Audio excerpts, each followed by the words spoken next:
Дорогі краяни, шановні жителі громади, щиро вітаю вас із прийдешнім новим 2022 роком та Різдвом Христовим. Розпочнімо цей рік із прощення, об'єднаймо наші зусилля і разом у злагоді й любові розбудовуємо наш спільний дім. За рік, що минув, нам вдалося зробити немало. Вірю, що у наступному зробимо ще більше, аби кожен почувався у Великоберезовицькій громаді спокійно, впевнено та затишно.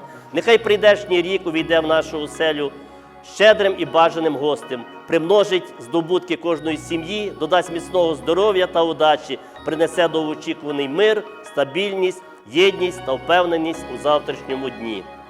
Щиро бажаю, щоб у ваших душах ніколи не засав вогонь надії, любові і добра. Нехай завжди з вами буде Господь, а дорогу у майбутнє нехай осяює яскрава різдвяна зірка, даруючи життєву силу, натхнення та здійснення усіх задумів, сподівань, професійних досягнень та творчих здобутків. Веселих вам різдвяних свят, смачної куті, щедрої коляди та щасливого Нового року!